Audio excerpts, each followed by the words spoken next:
April 18, 1943. Bougainville Island, South Pacific. The humid air shimmered with heat as a small reconnaissance team of U.S. Navy pilots stepped through the tangled jungle vines. The sound of distant surf mixed with the whine of insects, and the acrid scent of burnt aviation fuel still lingered in the air. They had come upon something extraordinary, the wreck of a Japanese bomber, half buried in mud and palm debris. Lieutenant Commander James "Jim" Davis brushed aside a branch, revealing the fuselage markings, a faded red circle, the unmistakable Hinomaru.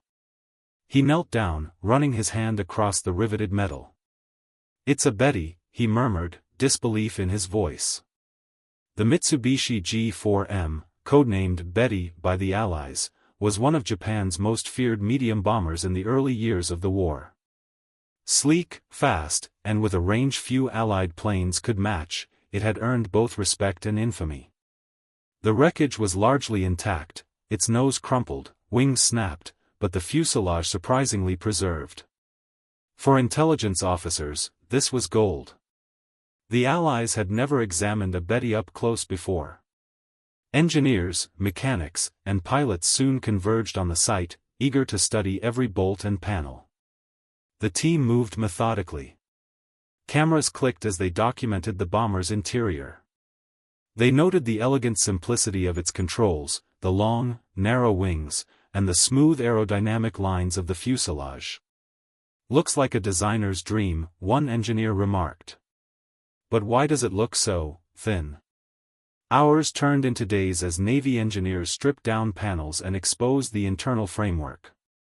That's when the confusion began. The crew expected to find layers of self-sealing material around the fuel tanks, a standard feature in American bombers to prevent catastrophic fires. Instead, what they found left them silent. The tanks were bare metal. No rubberized lining. No armor plating. Nothing. Lieutenant Davis exhaled sharply. "This can't be right," he said, tracing the fuel line with his finger. "One tracer round through this thing and the whole plane's a torch." Chief Engineer Robert Hale shook his head. "It's deliberate," he replied quietly. "They built it this way on purpose." The realization spread among the team like wildfire. The Japanese designers had willingly sacrificed protection, no self-sealing tanks, minimal armor, all in the name of range and speed. It was an audacious gamble, a bomber that could fly thousands of miles, but only as long as it wasn't hit. One of the pilots gave a grim laugh. "So this is what the boys call a flying lighter, huh?" The phrase would stick. That wrecked bomber on Bougainville would unlock a strange truth about Japan's wartime aviation philosophy, a mindset that prized reach and agility over survival. To the Americans, it was a mystery. To the Japanese, it was strategy. And as intelligence reports from the Pacific began to flow in, the story of the Betty would reveal not only engineering secrets but the deeper logic, and desperation, behind Japan's design choices. The wreck was carefully dismantled and prepared for shipment. Each piece, from the cockpit instruments to the damaged engines, was crated and tagged for transport to the U.S. Navy's Technical Evaluation Center at Pearl Harbor. There, American engineers would begin one of the most fascinating aircraft examinations of the war. But for the pilots who had seen the wreck first, the question remained. How could one of Japan's most important bombers be built without even basic protection for its crew? They were about to find out. May 4, 1943. Pearl Harbor Naval Air Station, Hawaii. The captured Betty sat on the tarmac like a wounded animal, its wings repaired, bullet holes patched, and its once bright Hinomaru insignia painted over with dull gray. Under the Pacific sun, the aluminum skin gleamed, reflecting the faces of the American engineers and pilots who had gathered to see it up close for the first time. Lieutenant Commander Davis was there again, clipboard in hand. Around him, a team from the Bureau of Aeronautics prepared to begin their first complete examination of the aircraft. The smell of oil and hot metal filled the hangar as tools clinked and generators hummed. "Gentlemen," said Chief Engineer Robert Hale, "you're looking at one of the fastest medium bombers in the Pacific theater. The Japanese call it the Type 1 attack bomber. The Allies call it Betty. Today, we're going to find out what makes her tick. The outer panels came off first. Mechanics crouched under the wings, their wrenches echoing as bolts loosened. The long, narrow wings drew immediate attention, elegant in form but surprisingly thin in structure. "That's how they get the range," one engineer remarked. "Less drag, less weight. But it's a wonder this thing doesn't snap in a dive." Next came the engines, twin Mitsubishi Kase 14-cylinder radials, each producing over 1,500 horsepower. The design impressed everyone. The engines were efficient, compact, and easy to service. American experts took notes eagerly. "They're not behind in engine tech," Hale muttered. "In some ways, they're ahead." But when the team turned to the fuselage, their admiration began to fade into disbelief. The crew compartment was cramped, thin aluminum ribs, barely a few millimeters thick, forming the skeleton of the plane. There was no armor behind the pilot's seat. No protective plating around the gunner stations. Even the cockpit floor flexed slightly underfoot. "This thing wouldn't survive a .50 cal hit," said Davis, shaking his head. Then came the fuel system, the heart of the mystery. For massive tanks, running the length of the fuselage, capable of holding over 1,000 gallons of aviation fuel. But not one of them had self-sealing protection. No rubber layers. No insulation. Just thin aluminum shells. "Unbelievable," Hale whispered. "They're flying gasoline bombs."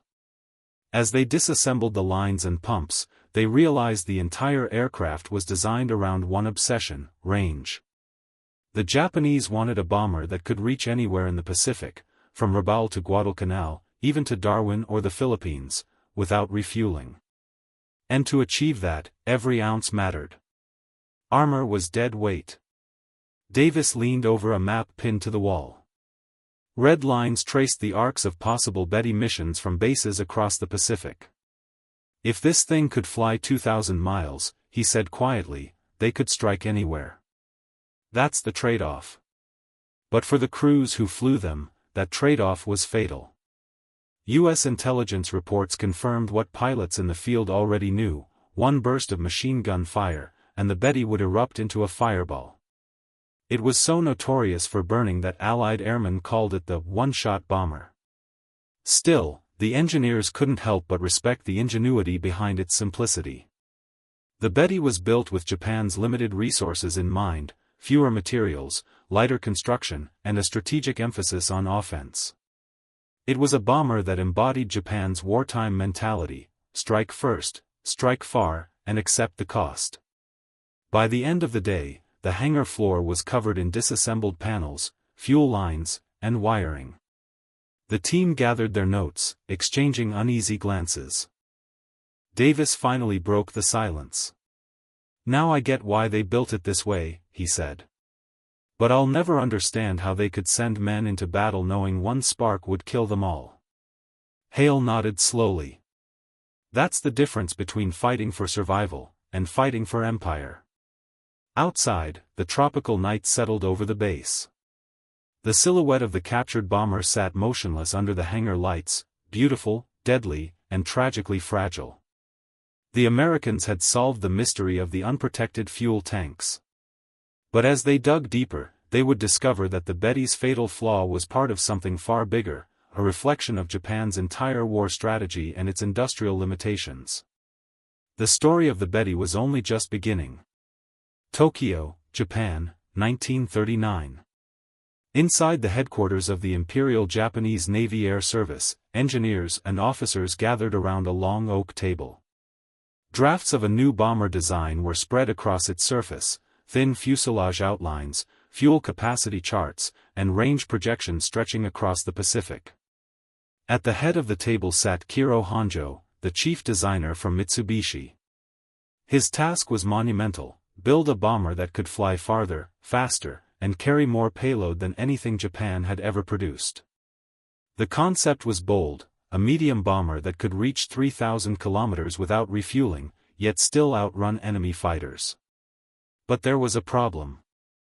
Every kilometer of range demanded weight reduction, and that meant sacrifice. "We can give it self-sealing tanks," one engineer suggested, tracing a line on the blueprint. "But it will add 400 kilograms." Honjo frowned. "Then it won't reach the target." Another engineer proposed light armor for the crew compartment. "Too heavy," Honjo replied again. In the end, every ounce counted. The final design prioritized range above all else. They removed armor plating, reduced structural reinforcement, and omitted self-sealing tanks. The bomber would rely on its speed and altitude to stay alive, not protection. Honjo reportedly said, "A bomber's best armor is distance." The Mitsubishi G4M was born, a long, elegant aircraft that seemed to slice through the air. In tests, it performed beautifully. With its twin Kosei engines and massive fuel tanks, it could fly from Japan to the Philippines without stopping. For a nation spread across vast oceanic distances, that capability was revolutionary. But beneath the sleek design lay a deadly truth. Rabaul Air Base, 1942.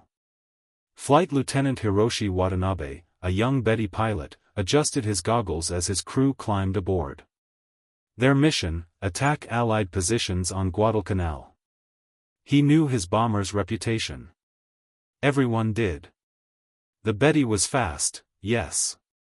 But it was also infamous for what happened when it got hit. As Watanabe's plane lifted off, he glanced at the thin metal walls around his cockpit. He could smell the raw fuel from the tanks below his feet. There was no armor between him and the sea. If a tracer found them, there would be no time to escape. Still, he flew.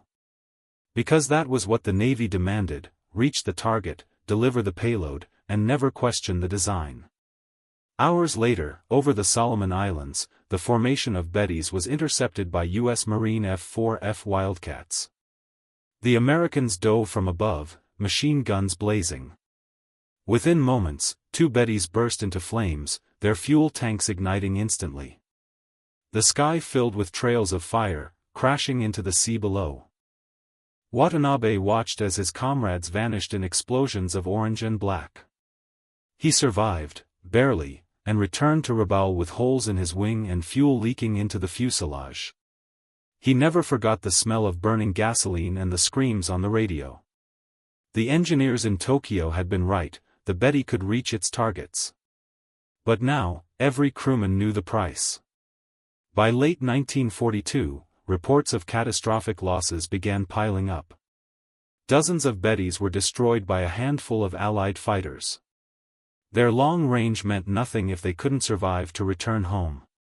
In intelligence circles, Allied pilots coined grim nicknames for the aircraft: the Flying Zippo, the Flying Gas Tank, and most famously, the Flying Lighter. Despite the criticism, Japan could not change the design. Its factories were already stretched thin, its resources limited by Allied blockades. Self-sealing tanks required rubber, a material Japan could barely import. Armor plating demanded more aluminum and steel than they could afford. So the Betty remained as it was: light, fast, and fatally fragile. In the hangars at Pearl Harbor, American engineers now understood the logic. The Betty wasn't built carelessly, it was built out of necessity. Japan's strategy depended on offense, and offense demanded reach. The pilots who flew them were trained to accept sacrifice as part of duty. Lieutenant Commander Davis flipped through the translated design notes. "They knew it was a death trap," he said quietly. "But they flew it anyway." Chief Engineer Hale nodded. "They didn't see it as weakness. They saw it as honor." As the analysis reports were finalized, U.S. intelligence concluded that the G4M represented the purest form of Japan's wartime doctrine: offensive spirit over material defense. A bomber designed not for survival, but for one glorious strike. And in that single choice, the decision to build power without protection, lay the story of Japan's air war: brilliant, daring, and tragically doomed. January 1943, over the Solomon Sea. The late afternoon sun glinted off the calm waves far below as a formation of 9 Japanese Betty bombers cruised at 16,000 feet, their engines droning in synchronized rhythm. Each bomber carried a full payload and enough fuel to make the long return flight to Rabaul, if they survived. In the lead plane, Captain Hiroshi Watanabe, now a veteran, kept his eyes fixed on the horizon. The mission was simple on paper: strike Henderson Field on Guadalcanal. But every man aboard knew that few Betty crews returned from such runs unscathed. The Americans were waiting. At 1,530 hours, the formation broke cloud cover, and immediately, they saw them. Tiny black dots rising fast from the east. Fighters. 12 o'clock high, shouted the dorsal gunner. U.S. Marine F-4F Wildcats and Army P-38 Lightning sliced upward through the sky, sunlight flashing off their wings. Within seconds, the air was alive with gunfire. Tracers streaked through the formation like red sparks. Watanabe's co-pilot clenched his teeth as bullets punched through the fuselage. The metallic thuds echoed like hammer blows. The Betty shuddered. A second later, the smell hit, sharp, chemical, unmistakable. Fuel. Fuel leak. Rear tank, yelled the flight engineer. Before Watanabe could react, a stream of tracers tore through the left wing. The leaking vapors ignited. The bomber was instantly engulfed in a sheet of orange flame. From below, American pilots could see it clearly: a sudden explosion, followed by a spiraling column of smoke. One hit, and the Betty vanished in seconds. The battle raged on. By the end of the engagement, only 2 of the 9 Japanese bombers made it back to Rabaul. The others burned out across the sea, leaving nothing but floating debris and oil slicks. Pearl Harbor, 1 week later. The reports came in through coded intercepts. Another Betty squadron destroyed. Another mission failed. The captured bomber that Davis and Hale had been studying now felt like a ghost, a relic of Japan's stubborn design philosophy. Davis stood by the plane's wing, staring at the sun reflecting off its silver skin. "You could almost mistake it for a beauty," he said quietly. "Beauty can kill," Hale replied. "Especially when it's built on hope instead of steel." They both knew that the lessons learned from this captured bomber were invaluable. Every weakness identified here would soon be passed on to U.S. pilots, intelligence that would help them anticipate how to fight the Betty in the air. March 1943, the death of Admiral Yamamoto. That spring, the Betty's most famous mission would end in tragedy.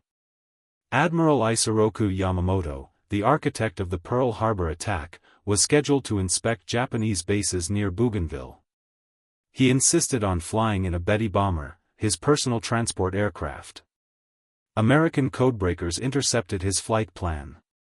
Operation Vengeance was approved.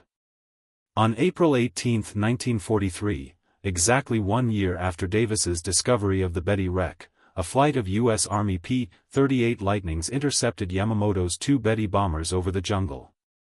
The American pilots dove from above, opening fire. The lead Betty burst into flames almost instantly.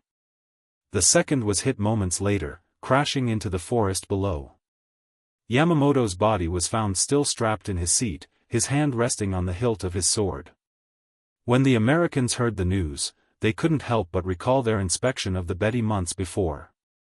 The unprotected fuel tanks, the fragile frame, it had all played out exactly as they had predicted. One burst, one spark, and the aircraft disintegrated. In a cold hangar at Pearl Harbor, Davis stood beside the same captured bomber, reading the intelligence report aloud. Yamamoto killed in Betty bomber. Aircraft ignited immediately after attack. He folded the paper slowly. "It's strange," he said. "All that brilliance, gone because of one design flaw." Hale exhaled, glancing at the thin fuselage one last time. "Not a flaw," he said quietly. "A choice." That choice, to favor reach over resilience, had carried Japan across thousands of miles of ocean, but it had also sealed the fate of thousands of its airmen. For the U.S. pilots who examined the Betty, the discovery was more than a technical revelation. It was a window into the mindset of an enemy that valued spirit and daring above all else, even survival. The Betty was no longer just a bomber. It was a symbol of courage, desperation, and the perilous balance between innovation and sacrifice. As Davis left the hangar, he looked back one final time. The sunlight caught the metal skin of the captured aircraft, making it shimmer like fire. It had been built to fly far and strike hard. And that, in the end, was both its genius and its undoing.